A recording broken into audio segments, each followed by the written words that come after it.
কুরআন হলো এমন একটা কিতাব, এই কিতাব হচ্ছে একটা মিরাকল। আল্লাহ তাআলা প্রত্যেকটা নবী রাসূলকে আল্লাহ তাআলা কিছু না কিছু মিরাকল দিয়েছেন। আমরা জানি যে হযরত মুসা আলাইহিস সালামকে আল্লাহ তাআলা একটি লাঠি দিয়েছিলেন, যে লাঠি দিয়ে উনি নীল নদ উনি ভাগ করে উনি সামনের দিকে এগিয়ে গিয়েছিলেন। প্রত্যেকটা নবীর কিছু না কিছু মুজিজা ছিল। হযরত ঈসা আলাইহিস সালাম উনি অন্ধ মানুষকে সুস্থ করে দিতে পারতেন। আল্লাহ রাসূল সাল্লাল্লাহু আলাইহি ওয়াসাল্লামের প্রতি আল্লাহ তাআলা যে মুজিজা, সেটা হচ্ছে আল কুরআনুল কারীম। আমাদের দুর্ভাগ্য যে আমরা অনেক পড়াশোনা করি, কিন্তু কুরআনটা যদি ঠিকঠাক মতো না জানতে পারি, আমাদের আসলে অনেক কিছু অজানাই রয়ে যায়। সেই জন্য রমজান মাসটা যেহেতু কুরআনের মাস, এবং আমাদের অনেকেই আছে আমরা কুরআন পড়ি, আমাদের কিন্তু সুযোগ আছে যে আমরা যদি এখন হাত তুলতে বলি, অধিকাংশ জায়গায় গিয়ে দেখা যায় যে যদি বলা হয় যে আপনি কি কুরআনটা একবার, পুরো কুরআনটা একবার পড়ে দেখেছেন, আল্লাহ তাআলা কি মেসেজ দিয়েছে, আমাদের বিশ্ববিদ্যালয়ের অধিকাংশ শিক্ষার্থীরা জবাব দেয় যে না, আমরা আসলে পড়ি না। অথচ এটা একটা উপন্যাসও যদি ধরি আমরা, 300-400 পৃষ্ঠা বলা যায়, যে শুধু যদি অনুবাদটাও পড়ি কত সময় লাগে, খুবই কম সময় লাগে। তো এই জন্য আমরা আপনাদেরকে বিশেষভাবে অনুরোধ করব যে রমজান মাস যেহেতু কুরআনের মাস, কুরআন যেখানে এসেছে সেখানে মর্যাদা নিয়ে এসেছে। আমরা আরবে সেই সময়টাতে যখন আল্লাহ রাসূল সাল্লাল্লাহু আলাইহি ওয়াসাল্লাম সে সমাজে এসেছিলেন, এই সমাজ ছিল পৃথিবীর সবচেয়ে পশ্চাৎপদ একটা সমাজ। যেই সমাজের মানুষরা, এই সমাজের এমন ছিল যে সেই সমাজে একজন নারী হলে, নারী জন্মগ্রহণ করলে, একটা মেয়ে শিশু জন্মগ্রহণ করলে তাকে খুন করে ফেলা হতো, তাকে মেরে ফেলা। এরকম একটি সোসাইটিতে আল্লাহ রাসূল সাল্লাল্লাহু আলাইহি ওয়াসাল্লাম কুরআন নিয়ে এসেছেন।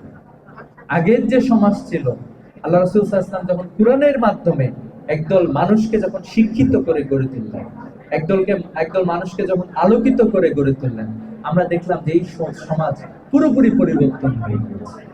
আজকে যদি আমরা বাংলাদেশের দিকেও তাকাই, আমরা দেখতে পেলাম যে নরসিংদীতে একজন 15 বছরের একজন নারীকে, একটা মেয়েকে ধর্ষণ করা হয়েছে। মানুষ নামে কতিপয় কুলাঙ্গার তাদেরকে ধ্বংস করেছে। আমরা দেখতে পাচ্ছি একের পর এক ঘটনা আসতেছে, নোয়াখালীর ঘটনা আসছে, বিভিন্ন জায়গায় নানা ধরনের ঘটনা আসছে।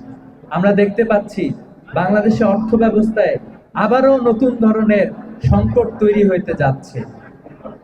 এই ধরনের সংকটময় একটি জায়গায় যদি আমরা আমাদের সোসাইটি, আমাদের সমাজ, আমাদের রাষ্ট্র, যারা আমাদেরকে পরিচালনা করে, যারা আমাদেরকে নেতৃত্ব দিচ্ছেন, তারা যদি কুরআনটাকে ধারণ করতেন, কুরআন অনুযায়ী তারা তাদেরকে যদি পরিচালনা করতেন, তাহলে আমরা নিশ্চয়ই একটি সুন্দর সমাজ পাইতাম।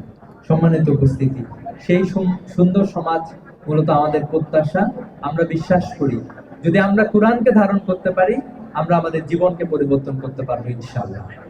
ইসলামী ছাত্র শিবিরের আজকের ইফতার মাহফিল থেকে, আজকের চট্টগ্রাম বিশ্ববিদ্যালয়ের মেধাবী শিক্ষার্থীদের উদ্দেশ্যে আমরা এই আহ্বানটুকু জানাইতে চাই যে আসেন আমরা কুরআনকে ধারণ করি, কুরআনকে পড়ি, কুরআনকে জানি। আমরা অনেক কিছু পড়াশোনা করার সুযোগটা আমাদের তৈরি হয়েছে।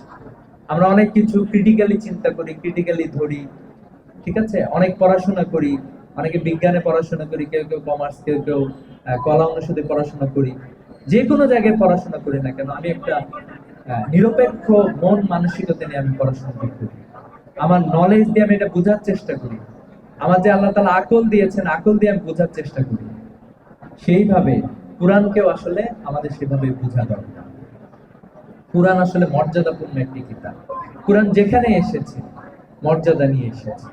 তাই জন্য আমি আপনাদেরকে বিশেষভাবে অনুরোধ জানাবো যে আসেন আমরা কুরআনকে ধারণ করি, কুরআনের আলোকে আমাদের জীবনকে রঙিন করি।